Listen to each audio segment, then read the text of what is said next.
ಈ ಪುಸ್ತಕ ಸಂದತೆ ಮುಖ್ಯ ಆಕರ್ಷಣೆ ಏನು ಅಂತಂದರೆ ಓದುಗರು ಮತ್ತು ಲೇಖಕರ ಮುಖಾಮುಖಿ. ಪುಸ್ತಕಗಳಿವೆ, ಅನೇಕ ಪುಸ್ತಕ ಮಳಿಗೆಗಳಿರ್ತವೆ. ಈ ಲೇಖಕರು ಮತ್ತು ಓದುಗರ ಸಮಾಗಮಕ್ಕೆ ಮುಖ್ಯವಾಗಿ ಹೇಳೋದು ಅಂದರೆ ಸುಮಾರು 20ಕ್ಕಿಂತ ಹೆಚ್ಚು ಹೊಸ ಪುಸ್ತಕಗಳು ಬಿಡುಗಡೆ ಆಗ್ತಾ ಇವೆ.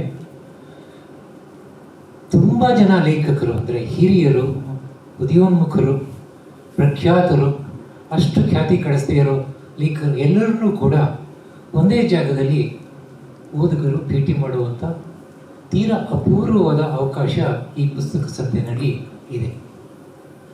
ಇದು ಬಹಳ ಮುಖ್ಯವಾದ್ದು ಅಂತ ನಾನು ತಿಳ್ಕೊಂಡಿದ್ದೇನೆ, ಒಬ್ಬ ಲೇಖಕನಾಗಿ ಕೂಡ. ಅಂತ ನಮ್ಮಲ್ಲಿ ಏನಾಗಿದೆ ಅಂತಂತಂದರೆ, ಒಂದು ಕಡೆ ನಾವು ಪುಸ್ತಕ ಓದೋರಿಲ್ಲ ಅಂತ ಮಾತಾಡ್ತಿದ್ದೀವಿ. ಒಟ್ಟು ಮಟ್ಟಿಗೆ ಸ್ವಲ್ಪ ಮಟ್ಟಿಗೆ ನಿಜ ಇರಬಹುದು. ಇನ್ನೊಂದು ಏನು ಅಂತಂತಂದರೆ, ಪುಸ್ತಕಗಳು ಏನು ಪುಸ್ತಕ ಪ್ರಕಟ ಆಗ್ತಾ ಇದೆ ಅದು ನಿಜವಾದ ರೀತಿಯಲ್ಲಿ ಓದುಗರಿಗೆ ತಲುಪೋ ರೀತಿಯಲ್ಲಿ, ಅವು ಓದುಗರ ಕೈಗೆ ಹೋಗೋ ರೀತಿಯಲ್ಲಿ ಒಂದು ವ್ಯವಸ್ಥೆ ಅನ್ನೋದು ನಮ್ಮಲ್ಲಿ ಇಲ್ಲವೇ ಇಲ್ಲ ಅಂತ ನಾನು ಅಂದ್ಕೊಂಡಿದ್ದೀನಿ. ಯಾವುದೋ ಕರ್ನಾಟಕದ ಯಾವುದೋ ಮೂಲೆಯಲ್ಲಿರುವ ಒಬ್ಬ ಲೇಖಕನಿಗೆ, ಒಬ್ಬ ಓದುಗನಿಗೆ ಪುಸ್ತಕ ಓದುವಂಥ ಆಸೆ ಇದ್ದೇ ಇರುತ್ತೆ ಅವನಿಗೆ. ಆದರೆ ಅವನಿಗೆ ಯಾವ ಪುಸ್ತಕ ಕೊಂಡ್ಕೋಬೇಕು, ಅದನ್ನು ಕೊಂಡ್ಕೊಳ್ಳೋದು ಹೇಗೆ, ಎಲ್ಲಿ ಅನ್ನುವ ಒಂದು ಪರಿಜ್ಞಾನಕ್ಕೆ ನೆರವಾಗುವಂಥ ಒಂದು ವ್ಯವಸ್ಥೆ ನಮ್ಮಲ್ಲಿ ಇಲ್ಲವೇ ಇಲ್ಲ. ಹಾಗಾಗಿ ನಮ್ಮಲ್ಲಿ ಈ ಪುಸ್ತಕಗಳು ಪ್ರತಿಯೊಂದು ಜಿಲ್ಲೆಯಲ್ಲೂ ಕೂಡ ಒಂದೊಂದು ಪುಸ್ತಕ ಮಳಿಗೆ ಬೇಕು. ಆ ಮಳಿಗೆಯಲ್ಲಿ ಕರ್ನಾಟಕದಲ್ಲಿ ಪ್ರಕಟವಾಗುವ ಬಹುಮುಖ್ಯ ಪುಸ್ತಕಗಳೆಲ್ಲರೂ ಇರಬೇಕು. ಇದ್ದರೆ ಓದುಗನಿಗೆ ಕೂಡ ಆಯ್ಕೆಗೆ ಅವಕಾಶ ಇರುತ್ತೆ. ನಾವೊಂದು ಸಿನಿಮಾ ನೋಡಿದಾಗೆ ಒಂದು 10-20 ಸಿನಿಮಾ ಇದ್ದರೆ ಒಂದು ಥಿಯೇಟ್ರ್ಗಳಲ್ಲಿ ನಮಗೆ ಬೇಕಾದ ಸಿನಿಮಾವನ್ನು ನಾವು ಆಯ್ಕೆ ಮಾಡ್ಕೊಂಡು ನೋಡೋಕ್ಕೆ ಅವಕಾಶ ಇದೆ.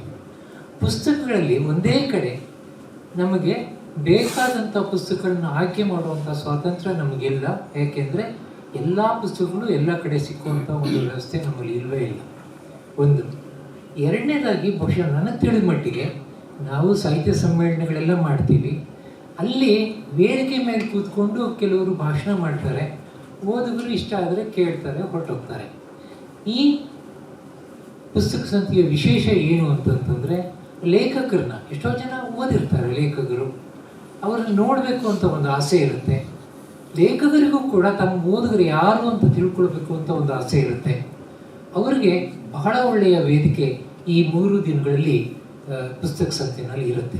ಲೇಖಕರು ಮತ್ತು ಓದುಗರ ಜೊತೆ ಒಂದು ಸಂವಾದ ನಡೆಸ್ಬೋದು ಅಂತ. ಜೊತೆಗೆ ಸುಮಾರು 25ಕ್ಕೂ ಹೆಚ್ಚು ಜನ ಲೇಖಕರ ಜೊತೆ ಸಂವಾದ ಇದೆ 3 ದಿನಗಳಲ್ಲಿ. ಸುಮಾರು 3/4 ಗಂಟೆಯಿಂದ 1 ಗಂಟೆಯವರೆಗೆ ಒಬ್ಬೊಬ್ಬ ಲೇಖಕರ ಜೊತೆ ಸಂವಾದಗಳು ಇದೆ. ಮತ್ತು ಎಲ್ಲ ಬಗೆಯ ಪುಸ್ತಕಗಳು ಕೂಡ ಸಿಗುತ್ತೆ. ನಮ್ಮ ವೀರಪುತ್ರ ಹೇಳಿದಾಗೆ ಪುಸ್ತಕದ ಸಂಸ್ಕೃತಿಯ ಜೊತೆಗೆ ಆಹಾರ ಸಂಸ್ಕೃತಿ ಇದೆ, ಮಕ್ಕಳಿಗೂ ಕಾರ್ಯಕ್ರಮ ಇದೆ, ಸಿನಿಮಾ ತಾರೆಯರು ಬರ್ತಾರೆ, ಎಲ್ಲ ಆಕರ್ಷಣೆಗಳೂ ಇದೆ. ಅದರಲ್ಲಿ ಮುಖ್ಯವಾಗಿ ಕೇಂದ್ರವಾಗಿರೋದು ಪುಸ್ತಕ ಮತ್ತು ಲೇಖಕ. ಅದು ಬಹಳ ಮುಖ್ಯವಾದ್ದು ಅಂತ ನಾನು ತಿಳ್ಕೊಂಡಿದ್ದೀನಿ. ಈ ಥರದ್ದು ಬಹುಶಃ ಕರ್ನಾಟಕದ ಎಲ್ಲ ಕಡೆಯೂ ಕೂಡ ನಡಿಬೇಕಾದ್ದು ಅಂತ. ನಿಮಗೆ ಗೊತ್ತಿರಬೇಕು, ಪುಸ್ತಕ ಯಾವಾಗಲೂ ಕೂಡ ಬಹಳ ದೊಡ್ಡದು ಅಂತ. ಮನುಷ್ಯ ನಮ್ಮೆಲ್ಲ ಸಿನಿಮಾ, ಎಲ್ಲ ಸಂಗೀತ ಎಲ್ಲ ಬರೋಕ್ಕೆ ಮುಂಚೆ ಹುಟ್ಟಿದ್ದು ಬರವಣಿಗೆ. ಒಂದು ಪುಸ್ತಕ ನಾವು ತೆಗೆದರೆ ನಮಗೆ ಕಾಣೋದು ಬರೀ ಅಕ್ಷರಗಳೇ ಅಷ್ಟು, ಯಾವ ಚಿತ್ರಗಳು ನಮಗೆ ಕಾಣೋದಿಲ್ಲ. ಅದು ಓದೋ ಮೂಲಕ ನಾವು ಓದ್ತಾ ಇರೋವಾಗಲೇ ಪುಸ್ತಕದಲ್ಲಿ ಒಂದು ಮರ ಅಂತಿದ್ರೆ, ಮರ ಏನು ಅಂತ ಅನ್ನೋದು, ಮರ ಅಂತ ಓದಿದ ತಕ್ಷಣ ನಮ್ಮ ಮನಸ್ಸಲ್ಲಿ ನಾವು ಹಿಂದೆ ನೋಡಿದ ಯಾವುದೋ ಒಂದು ಮರದ ಚಿತ್ರ ನಮ್ಮ ಮನಸ್ಸಿನಲ್ಲಿ ಮೂಡುತ್ತೆ.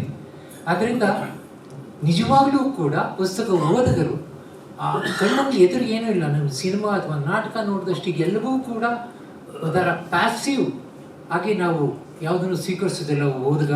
ಆದರೆ ಓದುವುದರ ಮೂಲಕ ಅವನು ಕೂಡ ಓದುವ ಆ ಒಂದು ಪ್ರಕ್ರಿಯೆಯಲ್ಲೇ ಅವನ ಯೋಚನಾಹರಿವು ಕೂಡ ಬದಲಾಗ್ತಾ ಹೋಗುತ್ತೆ. ಅದರಿಂದ ಇವತ್ತು ಮತ್ತೆ ನಮ್ಮಲ್ಲಿ ಬೇರೆ ಬೇರೆ ಕಲಾ ಪ್ರಕಾರಗಳು ತಗೊಂಡ್ರು ಕೂಡ ಒಂದು ಸಿನಿಮಾ ನೋಡಿ ಅಥವಾ ಒಂದು ನಾಟಕ ನೋಡಿ ಅಥವಾ ವೃತ್ತಪತ್ರಿಕೆಗಳನ್ನ ನೋಡಿ, ಟಿ ವಿ ನೋಡಿ, ಇವೆಲ್ಲವನ್ನು ನೋಡಿದರೆ ಯಾವುದಲ್ಲೂ ಸಿಗ್ತಾ ಇರೋದೇನೋ ಒಂದು ಪುಸ್ತಕದಲ್ಲಿ ಸಿಗುತ್ತೆ ಅಂತ ಕಾಣುತ್ತೆ. ಒಂದು ದೇಶದ ಒಂದು ಬಡತನ ಇರ್ಬೋದು, ಯಾವುದೋ ಒಂದು ದೇಶದಲ್ಲಿ ನಡೀತಿರೋ ಒಂದು ಅನ್ಯಾಯ ಇರ್ಬೋದು, ಇದು ಬಹುಶಃ ಯಾವ ಮಾಧ್ಯಮದಲ್ಲೂ ನಿಮಗೆ ಸಿಗದೇ ಇರುವಂತಹದ್ದು ಅದರ ಒಳನೋಟಗಳು ಪುಸ್ತಕದಲ್ಲಿರುತ್ತೆ ಅಂತ ನಾನು ತಿಳ್ಕೊಂಡಿದ್ದೀನಿ. ಪುಸ್ತಕ ಬಹಳ ದೊಡ್ಡದು, ಪುಸ್ತಕ ಸಂಸ್ಕೃತಿ ಬಹಳ ದೊಡ್ಡದು. ಅದನ್ನು ಉಳಿಸೋದಕ್ಕೆ ನಮ್ಮ ವೀರಪುತ್ರ ಶ್ರೀನಿವಾಸ ಅಂತವರು ತುಂಬ ಜನ ಬೇಕು. ಅವ್ರು ಸದ್ಯಕ್ಕೆ ಅವರು ಮುಂದೆ ಬಂದಿದ್ದಾರೆ ಒಬ್ಬರು. ಅವರನ್ನು ಹಿಂಬಾಲಿಸಿಕೊಂಡು ಅವರು ಹಾಕಿದವರ ಪರಂಪರೆಯಲ್ಲಿ ತುಂಬ ಜನ ಮುಂದೆ ಬರಲಿ, ಈ ಪುಸ್ತಕ ಸ್ಮೃತಿ ಬಹಳ ದೊಡ್ಡ ರೀತಿಯಲ್ಲಿ ನಡೆಯಲಿ ಅಂತ. ವಿದೇಶಗಳಲ್ಲಿ ಏನಾಗುತ್ತೆ, ಪ್ರತಿಯೊಂದು ಮನೆಯಲ್ಲೂ ಕೂಡ ಒಂದು ಗ್ರೋಸರಿನ ತಗೊಳ್ತಾರೆ. ಒಂದು ಅಂಗಡಿಗೆ ಹೋದರೆ ಒಂದು ಗ್ರೋಸರಿ ತಗೊಳ್ಳಿ, ತಿಂಗಳಿಗೆ ಇಷ್ಟು ಅಂತ ನಾವು ತಗೋತೀವಿ. ಕೊನೆ ಪಕ್ಷ 1%, 2% ನಮ್ಮ ಸಂಬಳದಲ್ಲಿ ತಿಂಗಳಿಗೆ ಒಂದಷ್ಟು ಪುಸ್ತಕ ತಗೋಬೇಕು ಅಂತ ಅನ್ನೋದು ಅದೊಂದು ಸಂಸ್ಕೃತಿಯ ಒಂದು ಪರಂಪರೆಯಾಗಿ ಬೆಳಿಬೇಕು ಅಂತ ಕಾಣುತ್ತೆ. ಅದು ಇನ್ನೂ ನಮ್ಮಲ್ಲಿ ಬೆಳೆದಿಲ್ಲ. ಪುಸ್ತಕದ ಕೂಡ ನಮ್ಮ ಜೀವನದ ಅತ್ಯಂತ ಅಗತ್ಯವಾದಂಥ ಒಂದು ಕಮಾಡಿಟಿ ಅಂತ ನಾವು ತಿಳ್ಕೊಂಡಿಲ್ಲ. ಅದು ತಿಳ್ಕೊಂಡ್ರೆ ಭಾಳ ಒಳ್ಳೆಯದು. ಆ ತಿಳ್ಕೊಳ್ಳೋ ದಿಶೆಯಲ್ಲಿ ಆ ಅರಿವನ್ನು ಮೂಡಿಸೋದಕ್ಕೆ ಇಂಥ ಪುಸ್ತಕ ಸಂತೆ ಭಾಳ ಮುಖ್ಯವಾಗುತ್ತೆ ಅಂತ ನಾನು ತಿಳ್ಕೊಂಡಿದ್ದೀನಿ. ನಮಸ್ಕಾರ. ವೀರಲೋಕ ಪುಸ್ತಕ ಸಂತೆಯ ಸಂಸ್ಥಾಪಕ, ನಿಮಗೆಲ್ಲ ಗೊತ್ತಿರೋ ಹಾಗೆ ಕನ್ನಡ ಸಾಹಿತ್ಯ ಲೋಕದ ಒಂದು ವಿಶೇಷವಾದಂತಹ ಘಟನೆಯಾಗಿ ಪುಸ್ತಕ ಸಂತೆ ದಾಖಲಾಗಿದೆ. 2024 ಫೆಬ್ರವರಿಯಲ್ಲಿ ಉಗ್ರಪ್ಪ ಅವರ ಮನೆ ಪಕ್ಕದಲ್ಲಿ ಅವರ ಒಂದು ಕನಸಿನ ಪಾರ್ಕ್ ಇದೆ. ಅದನ್ನು ಆ ಭಾಗದ ಜನಪ್ರೀತಿಯಿಂದ ಉಗ್ರಪ್ಪ ಪಾರ್ಕ್ ಅಂತಲೇ ಕರೀತಾರೆ. ಅಲ್ಲಿ ಹೀಗೆ ಇಲ್ಲೊಂದು ಕಾರ್ಯಕ್ರಮ ಮಾಡಿ ಅಂತ ಹೇಳಿ ನನ್ನನ್ನು ಕರೆದಾಗ ಅಲ್ಲಿ ಹೋಗಿ ಪುಸ್ತಕ ಸಂತೆಯ ವಿಷಯ ಹೇಳಿದಾಗ ಮೊದಲು ಅವರು ಅದಕ್ಕೆ ಬೆನ್ನೆಲುಬಾಗಿ ನಿಂತುಕೊಂಡು ಎಷ್ಟು ಅದ್ಧೂರಿಯಾಗಿ ಆಚರಿಸಲ್ಪಡ್ತು ಅಂದರೆ, ಕನ್ನಡದ ಪುಸ್ತಕಗಳಿಗೆ ಓದುಗರಿಲ್ಲ ಅನ್ನುವಂತಹ ವಿಷಯವನ್ನು ಸಾರಾಸಗಟಾಗಿ ಸುಳ್ಳು ಮಾಡಿದ್ದು ಆ ಒಂದು ಪುಸ್ತಕ ಸಂತೆ. ಅದಕ್ಕೆ ಮಾನ್ಯ ಮುಖ್ಯಮಂತ್ರಿಗಳಾದಂತಹ ಸಿದ್ದರಾಮಯ್ಯನವರು ಬಂದಿದ್ದರು. ಇಡೀ ಕಾರ್ಯಕ್ರಮದ ಬೆನ್ನೆಲುಬಾಗಿ ಇವರೇ ನಿಂತು ಆ ಪಗೋಡ, ಆ ಟೆಂಟು ಅದೆಲ್ಲ ಕ್ಲೀನ್ ಮಾಡ್ತಾ ಎಷ್ಟು ಚಂದ ಕಾರ್ಯಕ್ರಮವನ್ನು ಆಯೋಜನೆ ಮಾಡಿದ್ರು ಅಂದರೆ, ಅದು ಇನ್ನೊಂದು ಸಲ ಇನ್ನೊಬ್ಬ ರಾಜಕಾರಣಿ ಆ ರೀತಿ ಮಾಡಲ್ಲ ಅನ್ನೋ ರೀತಿಯಲ್ಲಿ ಅದು ಆಯೋಜಿಸಲ್ಪಟ್ಟಿತ್ತು. ಅದಾದ ನಂತರದಲ್ಲಿ ಅದರ ಇನ್ಸ್ಪಿರೇಷನಲ್ಲಿ 2ನೇ ಸಂತೆ ನಾವು ಜಯನಗರದ ಶಾಲಿನಿ ಗ್ರೌಂಡಲ್ಲಿ ಮಾಡಿದ್ವಿ. ಅದು ಇದುವರೆಗೂ ಇತಿಹಾಸದಲ್ಲಿ ಎಂದು ಕೇಳರಿಯದಂತಹ ಸಂತೆ. ಸುಮಾರು ಒಂದು 2 ಲಕ್ಷ ಓದುಗರು ಬಂದು 3 ಕೋಟಿಯಷ್ಟು ಪುಸ್ತಕ ಮಾರಾಟವಾಗಿತ್ತು. ಕೆಲವು ಪ್ರಕಾಶಕರು ಸರ್ಕಾರದಿಂದ ಅನುದಾನಗಳು ವಿಳಂಬ ಆಗ್ತಿದ್ದಾವೆ, ಆದ್ದರಿಂದ ಇನ್ನು ಪ್ರಕಾಶನ ನಡೆಸೋಕ್ಕೆ ಸಾಧ್ಯನೇ ಇಲ್ಲ ಅಂತ ಹೇಳಿದ ಹೊತ್ತಲ್ಲಿ ಆ ಪುಸ್ತಕ ಸಂತೆ ಅವರಿಗೆಲ್ಲ ಜೀವವಾಯು ಆಯಿತು. ಅನೇಕ ಪ್ರಕಾಶಕರು ಇನ್ನೊಂದು ವರ್ಷಕ್ಕೆ ಬೇಕಾದಷ್ಟು ಚೈತನ್ಯ ನಮ್ಗೆ ಸಿಕ್ತು ಅಂತ ಹೇಳಿದರು. ಆ ಅದ್ಭುತ ಯಶಸ್ಸನ್ನು ಕಂಡ ಪುಸ್ತಕ ಸಂತೆ ಈಗ 3ನೇ ಆವೃತ್ತಿಯಲ್ಲಿ ನಾವು ಇವತ್ತು ಕೂತಿದ್ದೇವೆ. ಈ 3ನೇ ಆವೃತ್ತಿ ಇದೇ ನವೆಂಬರ್ 14, 15, 16 ಜಯನಗರದ ಅದೇ ಚಂದ್ರಗುಪ್ತ ಮೌರ್ಯ ಅಂದರೆ ಬ್ರಾಕೆಟ್ ಶಾಲಿನಿ ಗ್ರೌಂಡ್ ಅಂತ ಅದಕ್ಕೆ ಹೆಸರು, ಅಲ್ಲಿ ಆಯೋಜಿಸಲ್ಪಟ್ಟಿದೆ. ಈ ಸಲ ಮೊದಲ 2 ಸಂತೆಗಳಿಗಿಂತ ಬಹಳ ದೊಡ್ಡವಾಗಿ ಮತ್ತು ಅದರ ದುಪ್ಪಟ್ಟು ಪ್ರಮಾಣದಲ್ಲಿ ನಾವು ಈ ಸಂತೆಯನ್ನು ಆಯೋಜಿಸಿದ್ದೇವೆ. ಇದಕ್ಕೆ ಸುಮಾರು 250ಕ್ಕೂ ಹೆಚ್ಚು ಲೇಖಕರು ನೇರವಾಗಿ ಭಾಗಿಯಾಗ್ತಿದ್ದಾರೆ. ಒಂದು ಓಲೆ ವಿಭಾಗ ಅಂತಿದ್ರು, ಓದುಗ ಮತ್ತು ಲೇಖಕ ಅಂತ ಹೇಳಿ. ಆ ವಿಭಾಗದಲ್ಲಿ ಲೇಖಕರು ಮತ್ತು ಓದುಗರು ಇಂಟ್ರಾಕ್ಷನ್ ಮಾಡ್ತಿದ್ದಾರೆ. ಅನೇಕ ಓದುಗರಿಗೆ ನಾವು ಓದ್ತಾ ಇರುವಂಥ ಲೇಖಕನ ಯಾವಾಗ ಭೇಟಿ ಮಾಡಬೇಕು ಅಂತ ಗೊತ್ತಿಲ್ಲ. ಅಂತಹ ಲೇಖಕರನ್ನು ಓದುಗರಲ್ಲಿ ಭೇಟಿ ಮಾಡ್ತಿದ್ದಾರೆ. ಮತ್ತು ಅನೇಕ ಲೇಖಕರಿಗೆ ನಮ್ಮ ಓದುಗ ಯಾರು ಅನ್ನುವಂತಹ ಪರಿಚಯವಿರಲ್ಲ. ಅವರನ್ನು ನೇರ ಮುಖಾಮುಖಿಯಾಗಿ ಅವರ ಸಾಹಿತ್ಯದ ಚರ್ಚೆ ಆಗುವಂಥದ್ದು ಇದೆಲ್ಲವೂ ಕೂಡ ಅಲ್ಲಿ ನಡೆಯುತ್ತೆ. ಅದಕ್ಕೆ ಓಲೆ ವಿಭಾಗದಲ್ಲಿ ಸುಮಾರು ಒಂದು 250ಕ್ಕೂ ಹೆಚ್ಚು ಓಲೆ ವಿಭಾಗ, ಸಂವಾದ ಮತ್ತು ಪುಸ್ತಕ ಬಿಡುಗಡೆ ಸೇರಿದಂತೆ ಅಷ್ಟು ಜನ ಲೇಖಕರು ಭಾಗವಹಿಸ್ತಿರೋದು ಮೊದಲನೇದು.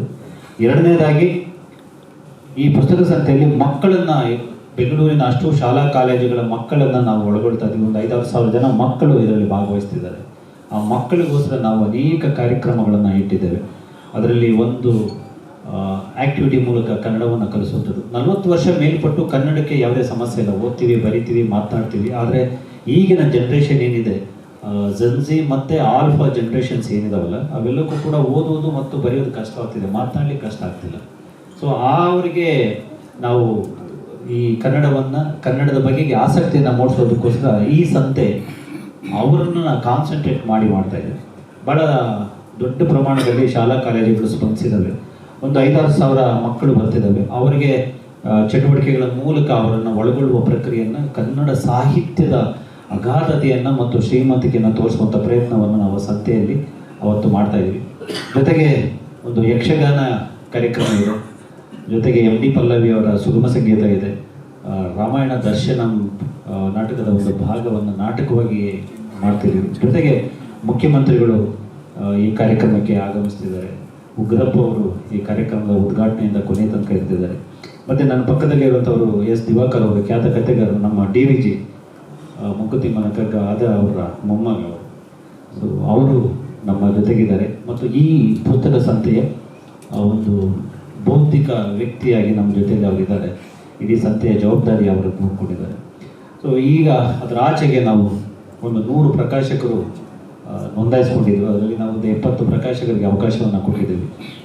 ಜೊತೆಗೆ ಅಲ್ಲಿ ಆಹಾರ ಮೇಳ ಇರುತ್ತೆ, ಆರೋಗ್ಯ ಮೇಳ ಇರುತ್ತೆ, ಜೊತೆಗೆ ತಾರಾ ಮೇಳ ಕೂಡ. ಸಿನಿಮಾದವರು ಕೂಡ ಸುಮಾರು ಜನ, ಸೃಜನ್ ಲೋಕೇಶ್ ಅವರು ಬರ್ತಿದ್ದಾರೆ, ನೀನಾಜಮ್ ಸತೀಶ್ ಅವರು ಬರ್ತಿದ್ದಾರೆ, ಡಾರ್ಲಿಂಗ್ ಕೃಷ್ಣ ಅವರು ಬರ್ತಿದ್ದಾರೆ, ಸಿಂಪಲ್ ಸುನಿ ಅವರು ಬರ್ತಿದ್ದಾರೆ. ಇನ್ನೊಂದಷ್ಟು ಜನ ಬರ್ತೀವಿ ಅಂತ ಹೇಳಿದರೆ ಕನ್ಫರ್ಮ್ ಆಗಲಿಲ್ಲ, ಅದನ್ನು ಕೂಡ ನಾನು ತಿಳಿಸ್ತೀವಿ. ಅದೊಂದು ಬರ್ತಿದೆ. ಜೊತೆಗೆ ಹೀಗೆ ಆಹಾರ ಮೇಳ, ತಾರಾ ಮೇಳ, ಮಕ್ಕಳ ಮೇಳ, ಸಂಗೀತ ಸಂತೆ, ಹೀಗೆ ಅನೇಕ ಭಾಗದಲ್ಲಿ ನಾವು ಏನನ್ನು ಕರೆ ಕೊಡ್ತಿದ್ದೀವಿ ಅಂದರೆ, ಮಕ್ಕಳನ್ನು ನೀವು ಊರಿಗೆ, ಟೂರಿಗೆ, ಫಾರಿನ್ಗೆ, ಸಿನಿಮಾಗೆ, ಪಾರ್ಕಿಗೆ ಎಲ್ಲ ಕಡೆ ಕರ್ಕೊಂಡು ಹೋಗ್ತಾ ಇದ್ದಾರೆ. ಯಾವುದಾದ್ರು ಒಂದು ದಿವಸ ಪುಸ್ತಕ ಸಂತೆ ಕರ್ಕೊಂಡು ಹೋಗಿದ್ದೀರಾ, ಪುಸ್ತಕ ಮಳಿಗೆ ಕರ್ಕೊಂಡು ಹೋಗಿದ್ದೀರಾ? ಇಲ್ಲ ಅಂತಂದರೆ ಈಗ ಕರ್ಕೊಬನ್ನಿ. ಅದು ಒಂದು ಕರೆ ಕೊಡ್ತಾ ಇದ್ದೀವಿ. ಎರಡನೇದು, ಈ ಒಂದು ವೀಕೆಂಡಲ್ಲಿ ನೀವು ಹೋಗುವ ಮಾಲ್ ಅದು ಪುಸ್ತಕ ಸಂತೆ ಆಗಿರಲಿ ಅನ್ನೋಂಥದ್ದು ನಾವು ಹೇಳ್ತಾ ಇದ್ದೀವಿ. ಯಾಕಂದರೆ ನಾವು ಮಾಲ್ಗಳಿಗೆ ಹೋಗುವಂಥದ್ದು ಸರ್ವೇ ಸಹಜ ಆಗಿದೆ. ಈಗ ಈ ಮಾಲ್ ಇಲ್ಲಿ ಏನಿಲ್ಲ ಅಂತಂದರೆ ಎಲ್ಲವೂ ಇದೆ. ನಿಮಗೆ ಶಾಪಿಂಗಿಂದ ಇಟ್ಕೊಂಡು ಫ್ಲೀ ಮಾರ್ಕೆಟ್ ಅಷ್ಟು ಚೆನ್ನಾಗಿ ಮಾಡಿದ್ದೀವಿ. ಜೊತೆಗೆ ಸಂತೆ ಇದೆ, ಲೇಖಕರಿದ್ದಾರೆ, ಸೆಲೆಬ್ರಿಟಿಗಳಿದ್ದಾರೆ, ರಾಜಕಾರಣಿಗಳಿದ್ದಾರೆ. ಒಂಥರ 360 ಡಿಗ್ರಿಯಲ್ಲಿ ನೋಡಿದರೂ ಕೂಡ ಎಲ್ಲವನ್ನು ಒಳಗೊಂಡಂಥ ಒಂದು ಅಪರೂಪದ ಸಂತೆ. ಅದಕ್ಕೆ ಎಲ್ಲರೂ ವಿಟ್ನೆಸ್ ಆಗಬೇಕು, ಅದಕ್ಕೆ ಅವರಲ್ಲಿ ಭಾಗವಹಿಸಬೇಕು ಅನ್ನೋಂಥದ್ದು ನನ್ನ ಮನವಿ. ಆ ಕಾರಣಕ್ಕೋಸ್ಕರ ನಿಮ್ಮನ್ನೆಲ್ಲ ಒಳಗೊಳ್ತಾ ಇದ್ದೀವಿ. ಈಗ ಈ ಸಂತೆಯ ಕೆಲವು ವಿಚಾರಗಳನ್ನು ಉಗ್ರಪ್ಪ ಸರ್ ಅವರು ಮತ್ತು ಅವರು ಈ ಸಂತೆಯ ಮುಖ್ಯವಾಗಿ ಪ್ರತಿ ಸಂತೆಯಲ್ಲೂ ಕೂಡ ಅವ್ರು ಇರಬೇಕು ಅಂತ ನಾನು ಆಶಿಸ್ತೀನಿ. ಹಾಗೆ ಮೊದಲು 2 ಸಂತೆಯಲ್ಲಿ ಕೂಡ ಅವ್ರ ಜೊತೆ ಇದ್ದರು. 2ನೇ ಸಂತೆಯಲ್ಲಂತೂ ಕೂಡ ಜಯನಗರದಲ್ಲಿ ಅವರೇ ಉದ್ಘಾಟನೆಯ ವೇದಿಕೆಯಲ್ಲಿದ್ದರು. ಈಗ 3ನೇ ಸಂತೆಗೂ ಜೊತೆಗೆ ಬಂದಿದ್ದಾರೆ. ಅವರು ಮಾತುಗಳನ್ನು ಕೇಳಲಿಕ್ಕೆ ಇಷ್ಟಪಡ್ತಾರೆ. ಪುಸ್ತಕ ಸಂತೆಯ ವಿವರಗಳನ್ನು ಗೆಳೆಯ ಶ್ರೀನಿವಾಸರವರು ನಿಮಗೆ ನೀಡಿದ್ದಾರೆ. ಈ ಪುಸ್ತಕ ಸಂತೆ ಒಂದು ರೀತಿಯಲ್ಲಿ ತ್ರಿವಿಧ ಸಂಗಮ.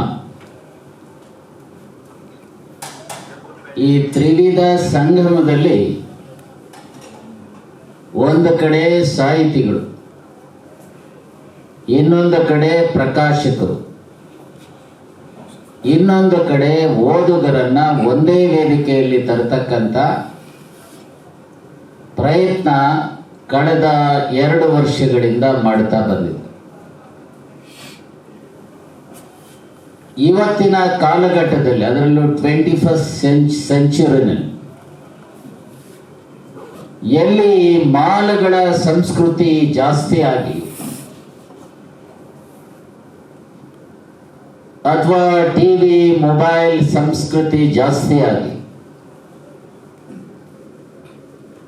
ಓದುವ ಸಂಸ್ಕೃತಿಯನ್ನ ಇವತ್ತು ಬಹಳಷ್ಟು ಜನ ಕೈ ಬಿಡ್ತಾ ಇದ್ದಾರೆ.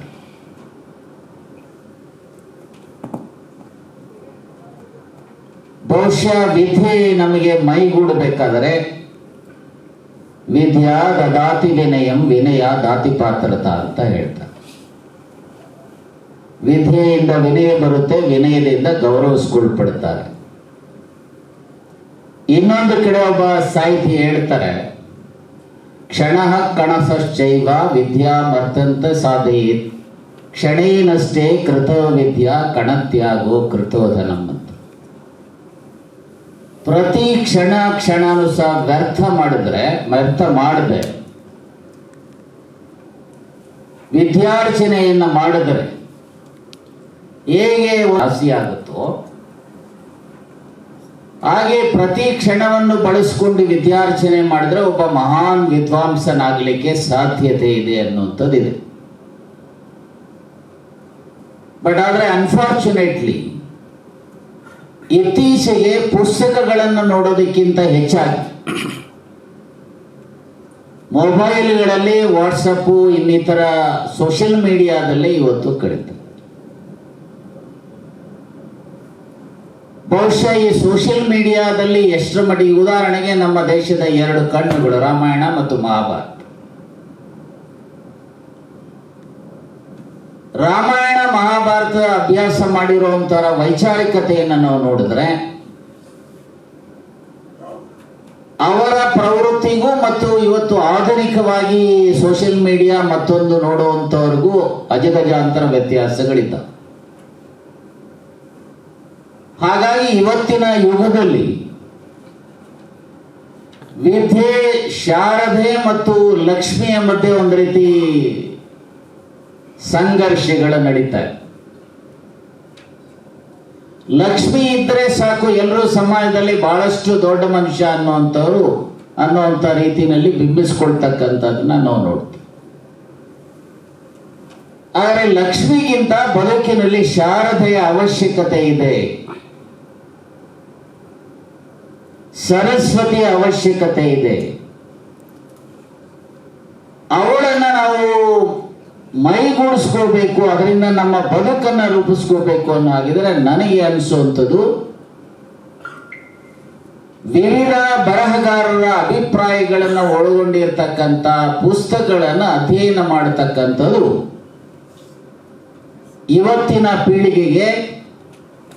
ಇವತ್ತಿನ ಪೀಳಿಗೆ ನಾಳೆ ರಾಷ್ಟ್ರವನ್ನು ಕಟ್ತಕ್ಕಂಥ ಜನರು. ಹಾಗಾಗಿ ಎಲ್ಲವನ್ನು ಸಹ ರಾಮಾಯಣ ಮಹಾಭಾರತದಿಂದ ಹಿಡಿದು ಸಂವಿಧಾನದಿಂದ ಹಿಡಿದು ನಮ್ಮ ದೇಶದ ಅನೇಕ